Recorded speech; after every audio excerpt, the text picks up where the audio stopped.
ouvindo bem? Bom, vamos lá então, vamos começar, porque hoje a gente vai falar do Spanning Tree Protocol, e a gente tem muita coisa para falar, tá? O Spanning Tree é um protocolo, a teoria dele é bem longa, né? É um pouco complexo, até vocês pegarem a vivência com o protocolo é um pouco complexo no início, mas nada que estudando a gente consiga aí pegar prática, tá? E entender bem. Então vamos começar já, porque a gente tem bastante coisa para falar. A ideia é hoje a gente falar sobre a parte teórica do Spanning Tree, ver se a gente consegue falar sobre o padrão 802.1D, né, que é o padrão legado, o primeiro padrão que foi desenvolvido. A gente vai tentar falar também sobre Pervalance Spanning Tree, né, e Pervalance Spanning Tree Plus, que foram os dois padrões desenvolvidos pela Cisco, né, proprietários da Cisco. Foi um melhoramento do Spanning Tree legado, né, que a diferença é que ele suporta uma instância de Spanning Tree por VLAN, então você consegue fazer engenharia de tráfego na rede, né? E vamos tentar também falar também sobre Rapid Spanning Tree, tá? Que é um tópico cobrado aí na prova, tá? Então a gente vai falar bem detalhado sobre Spanning Tree, tá, pessoal? A gente não vai falar de forma macro, falar detalhado. A gente vai falar sobre o algoritmo Spanning Tree, a gente vai entender o que é loop em camada 2, layer 2, né, em redes Ethernet. A gente vai falar sobre o Spanning Tree, a gente vai falar sobre o algoritmo que o Spanning Tree executa para calcular o root da rede, fazer o cálculo de caminhos, porta root, porta designada, porta bloqueada, enfim. Vamos falar sobre port state, todos os 5 estados do Spanning Tree legado, e depois a gente fala do port state do Rapid Spanning Tree, que tem algumas mudanças. Vai falar sobre port hole, né, que é basicamente depois que a porta ela entra no estado estabilizado, ela vai estar em forging, ou em blocking, ou ela vai ser uma porta root ou designada, enfim. Tá? A gente não vai falar sobre features que a gente considera já legada, tá? Que é o backbone fast, o uplink fast. A gente não vai falar sobre isso. E o port fast a gente vai falar, mas o uplink fast e o backbone fast a gente não vai falar. Por quê? Porque isso não é mais cobrado na prova, né? No Blueprint CCNA Data Center não é cobrado. E a gente vai falar sobre Rapid Spanning Tree, né? Porque essas features, na verdade, foram o começo da versão do Rapid Spanning Tree. O Rapid Spanning Tree se baseou nessas features, né? Que a gente fala de legado, né? Porque não se usa mais hoje. E desenvolver os Rapid Spanning Tree de acordo com os melhoramentos que a Cisco que deu início a isso, né? A Cisco desenvolveu o Backbone Fast, o Uplink Fast, e aí depois o IEEE veio e desenvolveu o Rapid Spanning Tree, tá? A gente também não vai falar sobre o MSTP, que é o múltiplo instância, que é um múltiplo instância Spanning Tree, que você consegue mapear diversas VLAN uma instância, né? Por quê? Porque também isso não está no escopo do Blueprint, tá? Então a gente não vai falar sobre essa versão do Spanning Tree. Tá? A gente vai falar sobre o Rapid, sobre o Prevalence Spanning Tree, Prevalence Spanning Tree Plus, e tem que falar sobre o padrão legado, esse 2.1D, porque para a gente falar sobre as novas versões tem que entender o básico, né? Que é a primeira versão, que é a versão 2.1D. Tá? Bom, acho que é praticamente isso, a gente pode começar.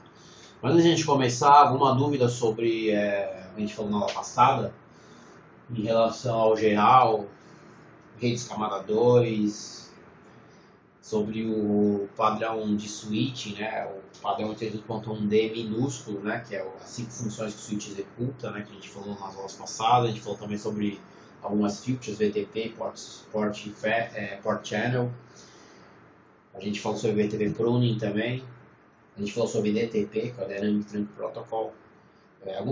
Alguma dúvida sobre a aula passada ou sobre as últimas 2 aulas? A gente comentou sobre bastante features de camada 2.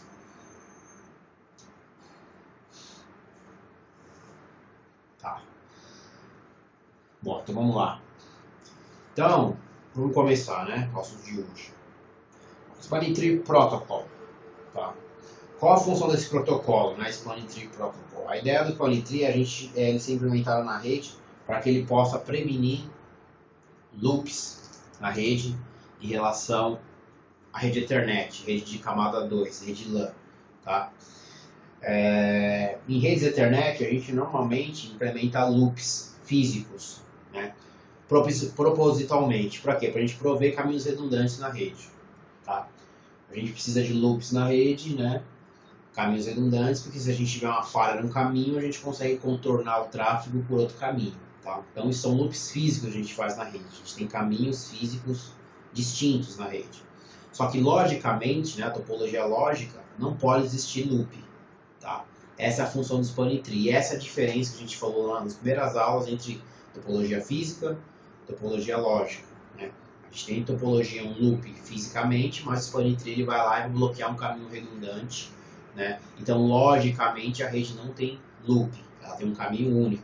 Tá? E aí, se esse caminho único que a rede está atuando falhar, ele vai convergir a rede spanning tree e vai achar um caminho alternativo. Tá? Porque a gente tem esse caminho alternativo que está bloqueado. Então, em alto nível, essa é a função do spanning tree. Tá? Então, ele pode fazer isso, a primeira versão que a gente vai entender, né, que é o 2.1D, ele faz esse cálculo de caminho para todas as VLANs, independente do domínio broadcast. A gente pode também ter a versão P-VLAN Spanning Tree, que ele faz esse cálculo por VLAN, então a gente pode ter uma topologia distinta, né? Por VLAN, a gente pode ter uma VLAN, tem uma topologia de Spanning Tree, VLAN Based, ou tem outra topologia de Spanning Tree. E a gente também tem o Spanning Tree MSTP, que a gente consegue fazer o cálculo do Spanning Tree por instância, né? Por instância de Spanning Tree.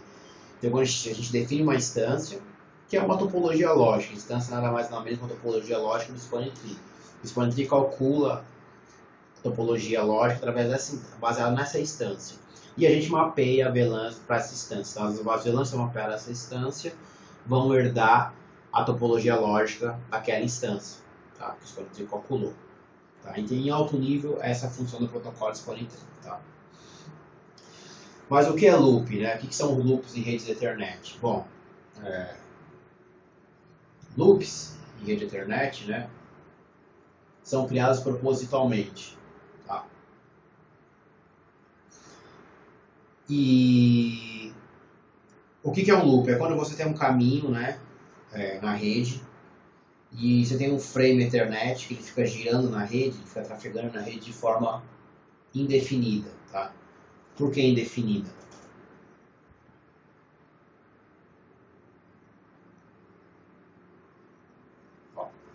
Esse slide. Por que de forma indefinida? Porque a gente tem um caminho redundante, esse caminho redundante ele está ativo, né, e o frame Ethernet ele fica girando, girando, girando na rede para sempre, tá? Para sempre, sem parar, até que esse caminho redundante seja bloqueado. Tá? Então, por exemplo, o que seria um loop? Né? Nesse caso aqui. Digamos que essa rede aqui, né, essa topologia,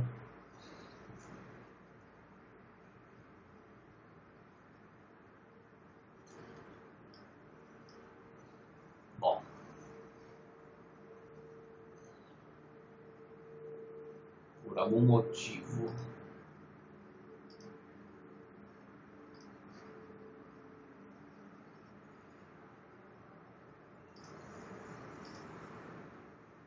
bom, agora sim, por algum motivo estava sem sincronia o meu slide, o slide que vocês estavam vendo. Eu estava vendo o slide 2 e vocês estavam vendo o slide 3, agora está em sincronia, eu estou vendo o 3 e vocês também estão vendo o 3. Bom, então, voltando ao assunto, né? Imagine que a gente tem nessa rede, por exemplo, nessa topologia, a gente tem um loop, certo? A gente tem o switch A conectado ao switch B, o B conectado no C, o C conectado no D e o D volta a conectar no A. Tá? Então a gente tem um conectado no outro aqui. Tá? E o último dispositivo tá conectado no primeiro. Tá? Então, o que acontece? Se a gente tiver um frame Ethernet aqui, né, na rede, que foi enviado, eu vou desenhar aqui de azul. Tá? Se for um frame, por exemplo, broadcast ou multicast, se for multicast a gente vê as zonas de MP Snoopy, né? Vamos pegar da perspectiva do 802.1D minúsculo, né? Que é o switch, quando o switch pega um frame, ele recebe um frame multicast, ele faz flooding, né? Ou broadcast ou um unicast desconhecido. Se ele recebe um desses 3 frames, né? E o que o switch faz? Ele faz flooding, ele envia esse frame para cá, por exemplo, chegou no switch A, ele envia o frame para cá e para cá, tá? Switch B vai fazer flooding também, vai mandar esse frame para cá, vai mandar para cá, tá? O switch D vai mandar para cá, e o switch C vai mandar para cá, e o D aqui não desenho, mas vai mandar para cá também, tá? Então, isso na rede, a gente tem um loop, por exemplo, esse frame aqui que saiu do C e que chegou no D, ele vai ser mandado de volta para o A. Tá? E o A vai fazer flood, vai mandar de novo para a estação aqui, host 1, e vai mandar de novo para o host B. Tá? E o host B vai continuar mandando frame para o host C, para o switch C, para o host 3. O C vai pegar, vai fazer flooding, e isso aqui vai ficar girando na rede para sempre. Tá? Por quê? Né? Por que vai ficar girando na rede para sempre? Alguém consegue me responder o porquê que esse frame Ethernet fica girando na rede para sempre? Que é esse fenômeno desse slide?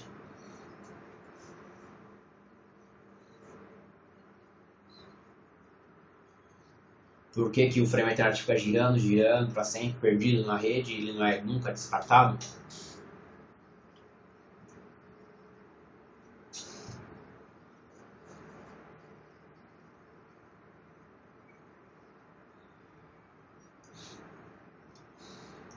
Vamos lá, pessoal.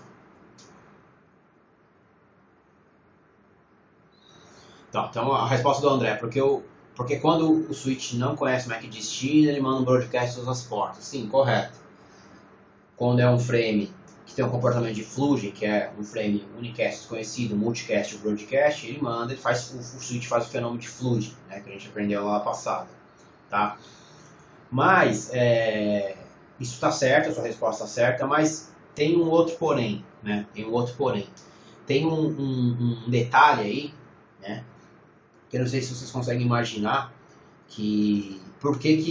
vou dar até uma dica, por que uma rede de camada 2, né, uma rede Ethernet, esse frame fica girando para sempre, fica perdido para sempre, teoricamente, se tiver um loop, ele não vai ser descartado nunca, e numa rede de camada 3, que a gente tem roteadores, por que o frame uma hora é descartado? Mesmo uma rede estando em loop, mesmo o roteador tiver com a tabela dele de roteamento confusa ou apontando rotas para caminhos errados, a gente forma um loop. Por que numa rede de camada 3 o frame ele uma hora é descartado e na rede de camada 2 ele não é descartado?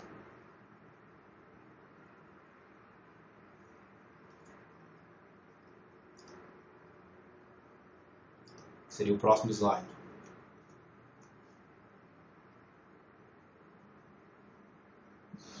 A resposta do André, porque no frame 82.1.3, né, que seria o frame Ethernet, a gente não tem o campo TTL. No cabeçalho do IP a gente tem um campo TTL. Exatamente, correto. A resposta também está correta, mas melhorando a sua resposta, seria pelo seguinte, que são formas de implementações distintas. Tá? É como a gente implementa o protocolo, o algoritmo, a lógica da rede. Em redes de camada 2, tá? A gente implementa o mecanismo de controle de loop na parte de control plane, na parte de plano de controle. Na rede de camada 3, a gente implementa o controle de loop no plano de encaminhamento de dados, ou no data plane. Qual a diferença entre um e entre outro? Tá? Que eu vou grifar aqui. Tá? Camada 3, a gente implementa controle de loop no data plane. E camada 2 no control plane. Tá?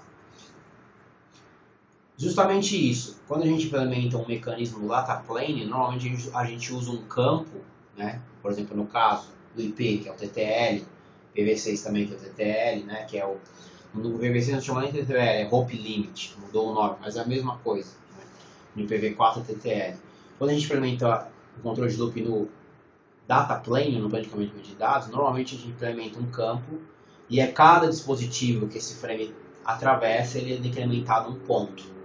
Né? Então, conforme o frame é encaminhado na rede, no próprio data plane, né? Data plane é isso, é o plano de encaminhamento. Conforme o equipamento encaminha o tráfego, ele diminui um ponto desse campo, TTL, PV4, Hope Limit, PV6. E aí, quando esse campo chega a zero, ele descarta. Então, como ele é feito já no data plane, no plano de dados, você não precisa ter um protocolo que tem que escanear, teoricamente, toda a sua rede, descobrir a topologia da sua rede e bloquear caminhos redundantes, né? Que seria como colocasse uma interface em shutdown, desativar essa interface. Já na rede Ethernet, na rede camada 2, a forma de implementação é diferente. A gente elimina o loop usando protocolos de control plane, né? Porque o Spanning Tree é nada mais nada menos que um software. Ele é um software, né?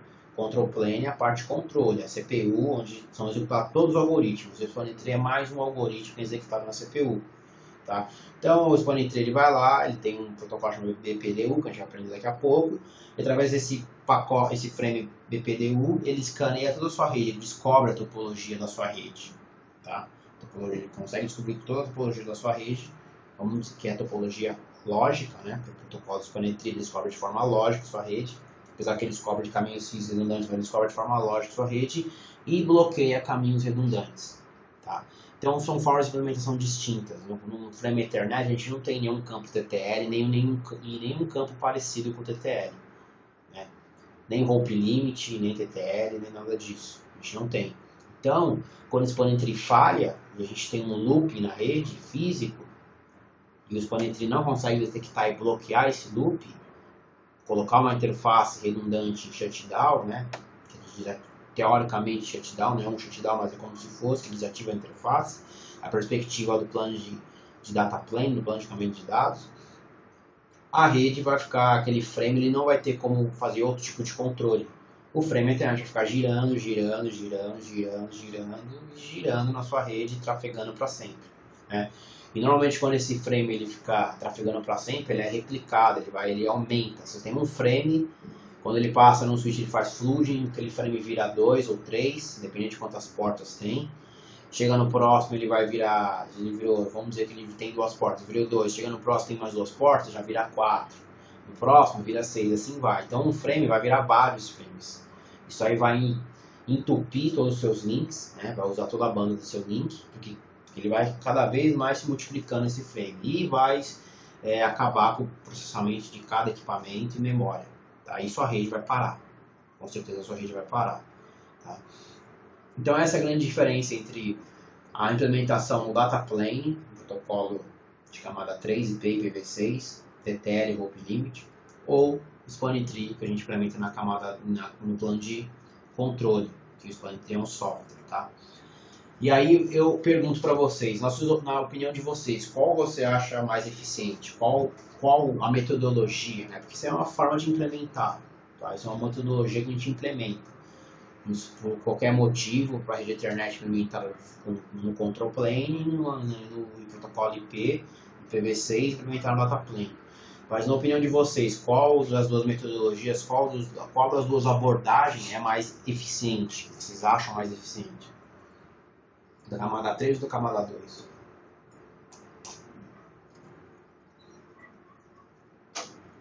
O André disse que era da camada 3. Júlio. E Márcio. Júlio também disse que é camada 3.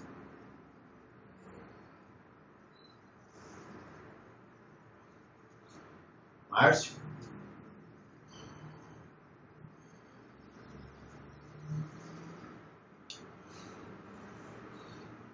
Bom, na minha opinião também, concordo com vocês, na camada 3, na minha opinião, é mais eficiente. Por quê? Porque o Spanning Tree é complexo. A gente vai aprender hoje que ele é complexo. Ele não é fácil de entender. Para quem nunca estudou, para quem já estudou, tudo bem, já tem uma certa vivência, tranquilo. Mas para quem não estudou, demora um tempo para conseguir aprender os mecanismos do Spanning Tree. Ele é meio complexo. Então a implementação dele é mais complexa. E o Spanning Tree, se ele falhar, a sua rede está fadada ao desastre. Tá? E na camada 3, quando a gente implementa na camada 3, na parte de data plane, além da implementação ser muito mais simples, é simples. Passou cada dispositivo que passa o frame, a gente descarta, incrementa um ponto do campo TTL, Hope Limit, enfim. E quando chegar a zero, a gente descarta. É muito mais fácil a implementação. Né? Não tem toda a complexidade do Spanning Tree de calcular caminhos que a gente vai ver, né? E é muito mais eficiente. né? Porque não tem como falhar esse mecanismo não falha na camada 3. Sempre descarta um ponto e quando chegar a 0, descarta o frame. Então se tiver um loop na rede de camada 3, sua rede não vai trafegar? Não vai, mas também não vai entupir os links, né? Você vai começar a mandar frames, vai chegar até uma certa capacidade, esse frame vai trafegar na sua rede por um tempo limitado, até chegar o TTL chegar a 0, que normalmente o TTL padrão é 64 pontos, né? Ou 255, depende da implementação, Linux é de uma forma, Windows é de outra, enfim, mas normalmente 64 pontos. Então, 64 hopes que ele passa, ele é descartável. Você tem um loop, isso, normalmente as redes hoje é muito rápido, o roteamento, rapidinho é descartado aquele frame, né? Até a rede convergir e o frame conseguir ser encaminhado para o destino, tá? Isso estou falando, pessoal, somente da perspectiva de controle de loop. Não estou discutindo aqui roteamento versus cálculo do spanning tree, qual que é mais eficiente. Estou discutindo somente as perspectivas de controle de loop, né? Tá? Legal. Tem uma pergunta do André. Você poderia depois explicar, se sobrar um tempo, explicar sobre o novo padrão, que é o trio? Legal. Explico sim, tá? Se não conseguir detalhar hoje, a gente vai falar sobre isso, sobre o trio, né? Na aula, se eu não conseguir falar hoje, no dobrar o tempo hoje, a gente fala na aula de Fabric Path. A gente fala sobre Fabric Path, que é a nova tecnologia, né, que a Cisco desenvolveu, proprietário, e o trio é a mesma coisa que o Fabric Path, só que é o Open Standard, da EEE. Tá? Mas em high level, né, em alto nível. A ideia do trio e do Fabric Path é você implementar redes de camada 2 utilizando um novo tipo de control plane. Tá? A ideia do trio do Fabric Path é você juntar o melhor dos dois mundos. A gente pega o melhor do que a gente tem na camada 2, que é o que na camada 2, o que a gente tem de melhor na camada 2? Plug and play, é uma rede plug and play. Camada 2, a gente pluga um cabo lá, não precisa configurar IP, não precisa configurar nada, a rede sai funcionando. Tá? Protocolos que não utilizam IP funcionam. Tá? Plug and play é fácil, tem a parte de vMotion que a gente vai ver lá mais pra frente, por isso que o Fabric Path ele é muito útil, porque quando a gente fala de vMotion na VMware, o vMotion não é suportado em cima de redes de camada 3, tá? Só de camada 2. Então esse é o melhor dos mundos da camada 2. E qual é o melhor do mundo da camada 3? O melhor do mundo da camada 3, justamente a gente falou, um dos melhores pontos tem a ver com o roteamento. A camada 3 ela é muito melhor em relação ao roteamento. A perspectiva de roteamento dela é mais eficiente do que um protocolo spanning tree. Então, qual que é a ideia do trio do Fabric Path? Você pegar essas duas tecnologias, juntar, e o Fabric Path e o trio é resultado disso. A gente manda agora frames de camada 2, né, em cima de um plano de controle de camada 3, que a gente fala que é MAC sobre MAC, routing. Tá? A gente roteia um MAC. Tá? A gente vai falar sobre o Fabric Path mais detalhadamente, mas em alto nível é isso. A gente usa o ISS, que é um protocolo de roteamento, no caso do Fabric Path. E o ISS ele vai rotear esse frame para você. A gente pega um frame Ethernet convencional, encapsula em cima de um outro frame do Fabric Path ou do trio e roteia isso aí na rede até o destino. Mas a gente vai falar na aula sobre o Fabric Path bem detalhado sobre isso.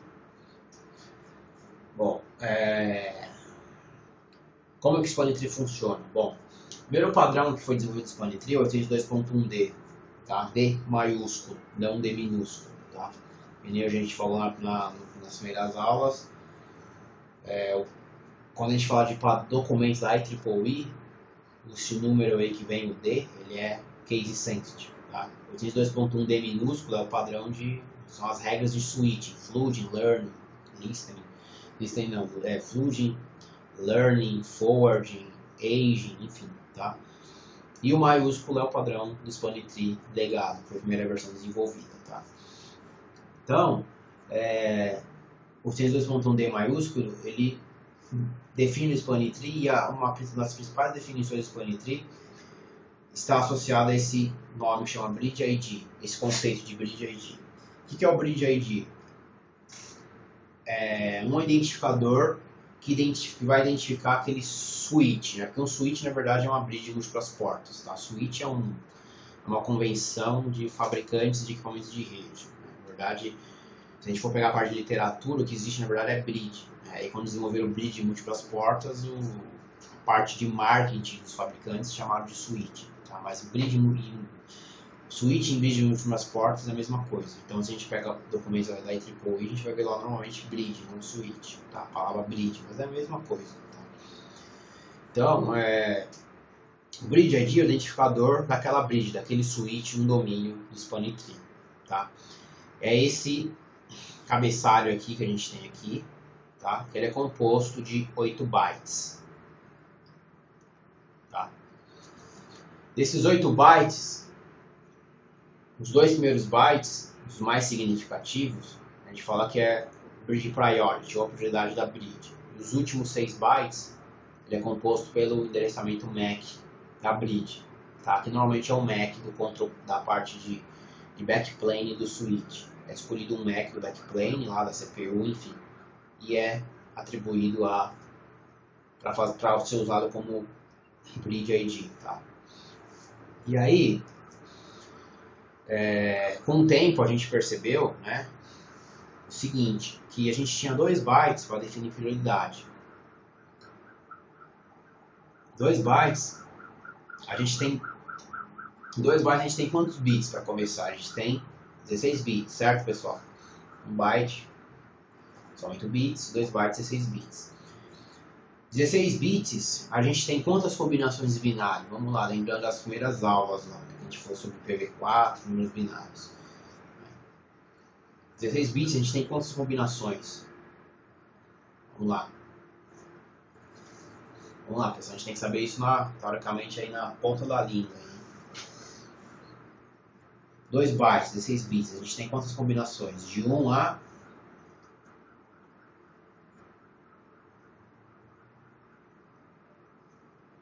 Bom, a gente tem 65.535, seria 2 elevado a 16. Tá? Se a gente for pegar 16 bits, se a gente for combinar isso aí em binário, colocar em binário, começar a combinar, a gente tem 65.535 combinações possíveis. Né? Tá? E esse bridge priority, ele é utilizado para quê? Para definir quem é o root da rede, que eu vou explicar daqui a pouco. Porque o root da rede é referência para tudo. Tá? Referência para todos os cálculos da rede. Só que se a gente for pegar e analisar, a gente tem 65.535 combinações possíveis, né, para definir o bridge ID. Tá? Uma rede, né, vamos pegar uma rede. A gente tem hoje em dia, né, 65.535 elementos numa rede flat, L2, a gente tem isso. O que vocês acham? A gente tem isso? A gente precisa de tantas combinações assim? Precisa ser tão escalável assim? O que vocês acham? Sim ou não?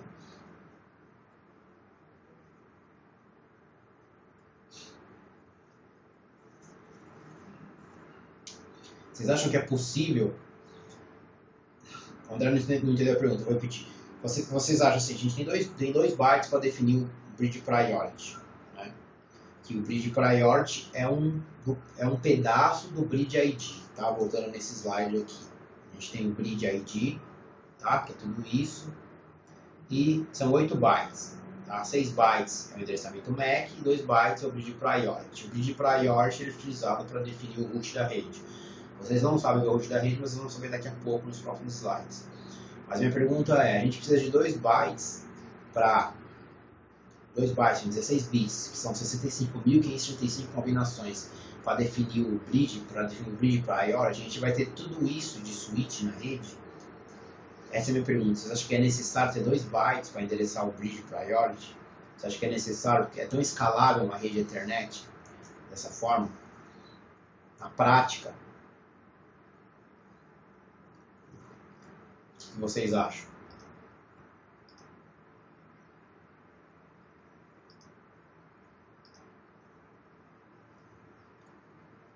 O André acha que não.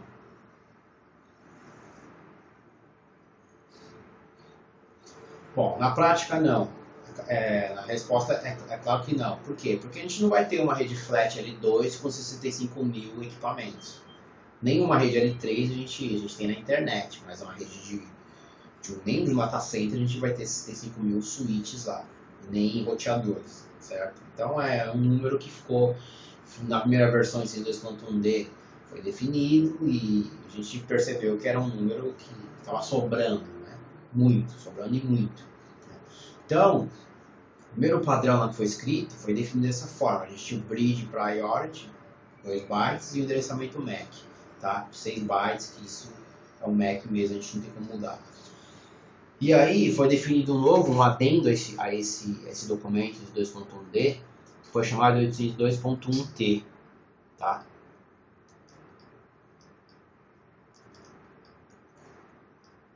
.1T, T minúsculo, tá?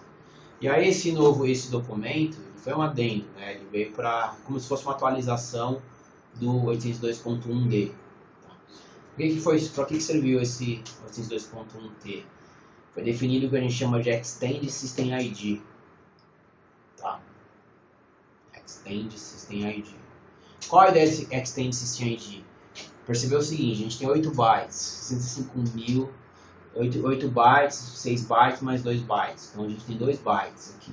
Né? Isso aqui dá 65.535 combinações. A gente não precisa de tudo isso de números. Então, esses 8 bytes, a gente pegou 12 bits.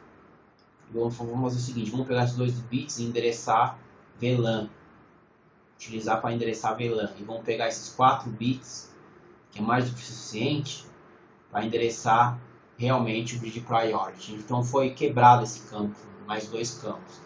Então quando a gente fala lá da 802.1T, quando a gente fala do switch support, que hoje todos suportam, ninguém usa mais o padrão, o primeiro padrão, né, que não suporte o 802.1T, todos suportam Extend System ID.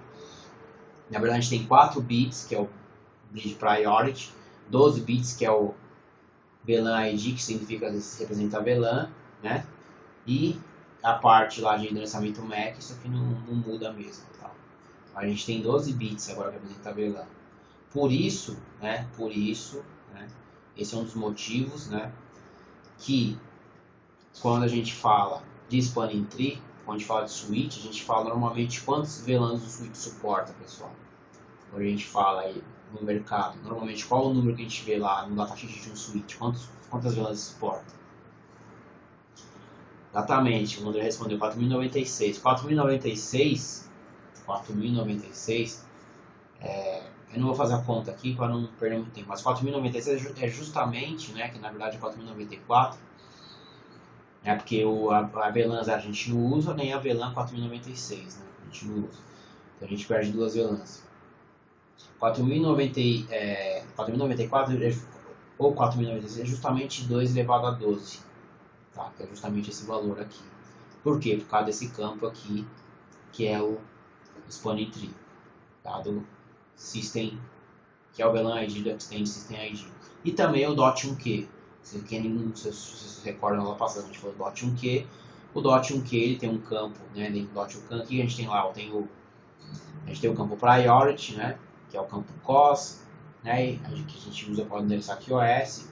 A gente tem o Canonical Form Identifier, a gente tem um campo lá que é o VLAN ID, né, que também são 12 bits.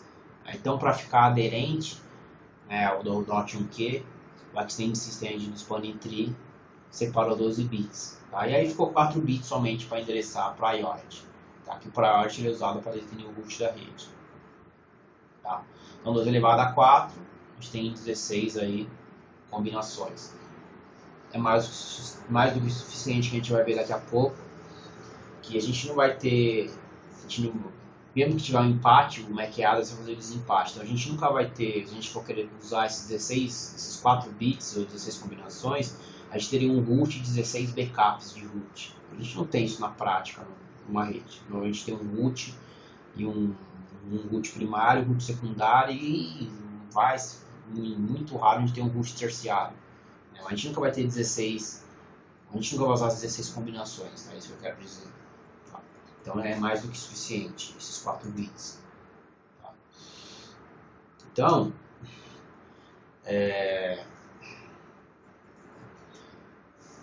Uma coisa que é importante, que eu vou mostrar para vocês aqui, que é o cálculo do Extended System ID, tá? Que é uma coisa importante a gente saber.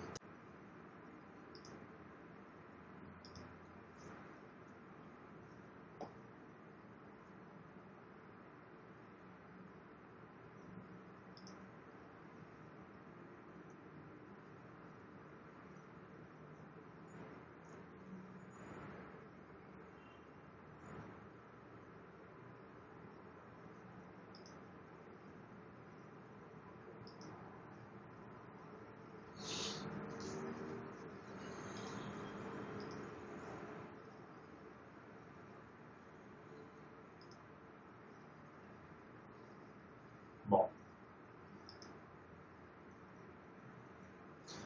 vamos lá.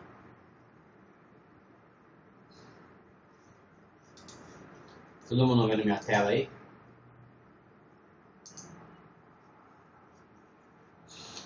Deixa eu aumentar a fonte para ficar melhor para todo mundo ver.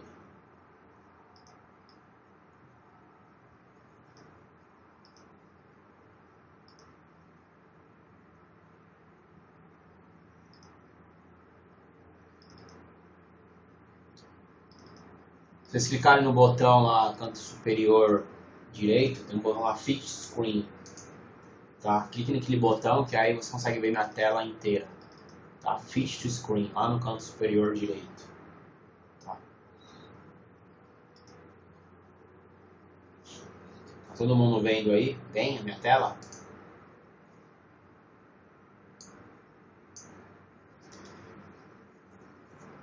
Ou quer que aumente mais a fonte?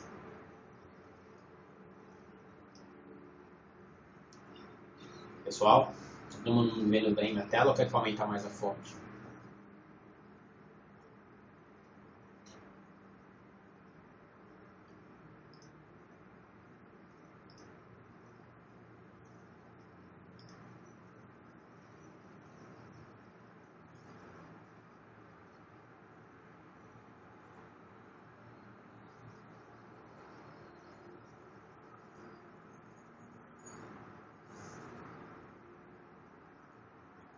Tá, vamos lá.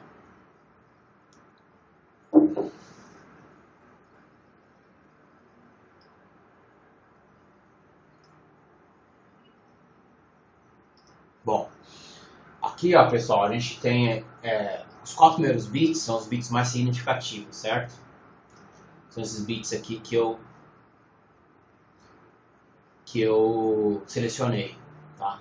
Então, se a gente for pegar o Extended System ID, não sei se alguém já tem conhecimento do SpanTree, já mexeu com o SpanTree. No switch, quando a gente vai configurar o SpanTree, não deixa a gente configurar qualquer priority, quando a gente vai configurar o root. Eu comando SpanTree, VLAN 1, VLAN 2, qual VLAN que a gente quer, priority. Né? A gente não pode lá pôr priority 1, priority 2, priority... não pode pôr qualquer número, a gente tem que pôr sempre o número múltiplo de 4096. Ou a gente põe 0, né? Seria 4096 vezes 0, qualquer número vezes 0, né? É 0, né? Ou 4096 mesmo, seria 4096 vezes 1, ou vezes 2, que dá 8092, ou vezes 3, que dá 16.384, ou vezes 4, né? E assim vai, tá? Então, por que sempre tem que ser múltiplo de 4096? Pelo caso dos Extended System ID. Como a gente pega os primeiros 4 bits para endereçar o priority, o grid priority, né, que seria a prioridade configurada, a gente pega os últimos 12 bits para endereçar a VLAN. Então esses 12 bits aqui, ó, que está em amarelo, a gente não usa, a gente não mexe. Isso aqui representa a VLAN, tá? De acordo com a gente configurar. A gente vai ver depois que isso foi também desenvolvido para trabalhar com Per VLAN SpanTree, tá? Quando a gente for trabalhar com Per VLAN SpanTree, todos os switches que trabalham na mesma instância, né, tem uma instância por VLAN. E aí como é que ele vai saber o switch, quando receber uma VPDU do vizinho, qual VLAN aquela VPDU pertence? Justamente pelo campo VLAN ID do que a gente está vendo agora, né, do priority, do grid priority. Tá? que foi quebrado em dois campos, que é o VLAN ID, e o outro campo também ficou chamado como Bridge Priority, que seria o Bridge ID, o conjunto de tudo. Então, esses 12 bits é o VLAN ID. Então, esses bits a gente não mexe, de acordo com a VLAN que a gente está trabalhando, a instância da VLAN por VLAN Spanning Tree, tá? Que a gente vai ver daqui a pouco. E a gente mexe nos 4 primeiros bits. Então, se a gente for pegar isso aqui em binário, conforme está aqui, ó, lembra que a gente aprendeu o binário? A gente tem lá 2 elevado a 0, 2 elevado a 1, 2 elevado a 2, 2 elevado a 3, a gente tem os valores aqui em cima. 2 elevado a 0 é 1, 2 elevado a 2 é 2, 2 elevado a 0 é 1, 2 elevado a 1 é 2, 2 elevado a 2 é 4, assim por diante. Então, se a gente for chegar lá no 13º bit, né? Tá? Qual o valor desse bit aqui? Seria 2 elevado a 12, né? É 4096. Então, por isso que a gente sempre tem que confirmar a autoridade de 4096 a 4096, tá? Porque se a gente usar esse bit aqui como 1, por exemplo, isso aqui vai ser tudo 0 aqui, isso aqui vai ser 4096. Se a gente utilizar esse bit como 1 e esse 0, a gente vai ter 8192, por exemplo. Vou colocar esse bit como 1 aqui, ó. E aí essa planilha calculou automática, tá vendo? Eu coloquei esse bit como 1. A planilha foi lá e calculou para mim. Aí qual seria a próxima combinação em binário? Seria esse bit 0, esse bit 1. Isso aqui dá 8092, certo? Qual seria a próxima? 1. Isso aqui dá 12. 12288. Vejam, pessoal, que todos esses números aqui são múltiplos de 4096. Se eu pegar esse 1288 aqui e dividir por 4096, vai dar um número exato. Então é múltiplo, tá? Por quê? Justamente porque é a partir desse quarto bit aqui, conto da esquerda para a direita, a gente pode manipular para formar o Bridge Priority, utilizando o padrão Extend ID 82.1T minúsculo, tá? Então, essa é a ideia, tá, pessoal? E aí, o que acontece? Quando a gente for ver daqui a pouco, a gente vai fazer a eleição do root, a gente vai pegar o menor Bridge ID, tá? Existe uma grande diferença entre o menor Bridge ID e o menor Bridge Priority. Bridge Priority é uma porção do Bridge ID. Tá?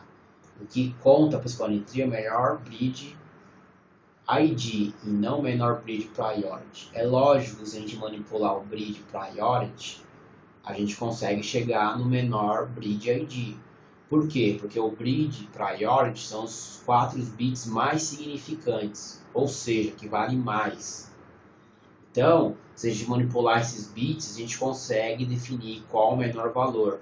O MAC fica irrelevante, tá? Porque isso aqui vale muito mais, esses bits valem muito mais do Bridge Priority do que os bits que definem o MAC ou a VLAN.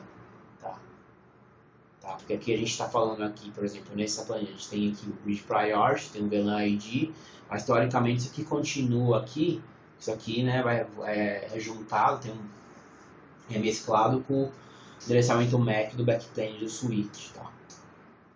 Então a gente tiver empate, né, nos bits aí, no Bridge Priority, no VLAN ID, o desempate vai ser o MAC address do backplane. Mas, novamente, o que ganha no Spanning Tree para definir o root, que a gente vai ver daqui a pouco, é o menor Bridge ID e não o menor Bridge Priority. O Bridge Priority, na verdade, é um mecanismo desenvolvido para manipular o Bridge ID. Porque o Bridge ID é a junção do MAC address e VLAN ID e Bridge Priority, utilizando 802.1T minúsculo, tá? Que é a nova versão, o Extend ID. Tá? Então, a gente manipulou aqui, por exemplo, eu coloquei um aqui, Isso aqui, minha Bridge Priority é o 1288, mas isso aqui é somado ao campo VLAN ID, que é a instância do Spanning Tree que eu estou rodando. Então, isso aqui, essa VLAN ID, essa instância aqui é da VLAN 7, né, que seria o número da VLAN 7. Na verdade, o Bridge, né, Priority, o valor dele é esse aqui, que é 12295. seria o bridge prior que eu configurei, mais o VLAN ID, tá? Que dá o resultado final. Tá? Alguma dúvida nisso aqui, pessoal? Perguntem, porque isso aqui normalmente causa um pouco de confusão. Tá? Dúvidas? Como calcular, vocês entenderam a lógica disso aqui? E quando a gente for ver isso na prática, tá? Quando a gente for ver na próxima aula que a gente vai ver Spanning Tree na prática, a gente vai lá show Spanning Tree, VLAN 1, root, ou show Spanning Tree, VLAN 1. A gente vai ver lá o campo, bridge priority. O bridge priority que a gente vai ver é esse campo aqui, ó. Esse campo aqui. Eu vou colocar em vermelho aqui, ó. Vai ser esse campo aqui. Tá? A gente vai ver isso no comando show. Só que o que a gente vai configurar vai ser isso aqui. A gente vai configurar um valor múltiplo de 4096. A gente vai configurar isso, por exemplo, 12288, mas no comando de show, depois a gente configurou, a gente vai ver isso. E aí, muita gente não entende. Por que você configurou isso? Você está vendo isso. E a resposta é justamente essa, porque, na verdade, isso é a soma disso mais isso. Tá?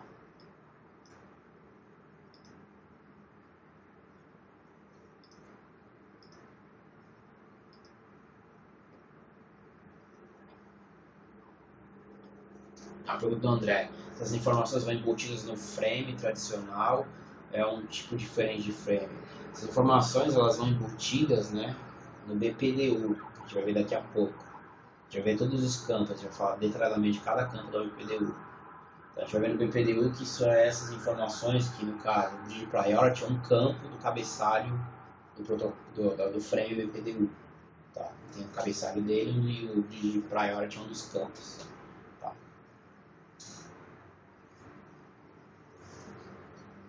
Dúvidas, pessoal?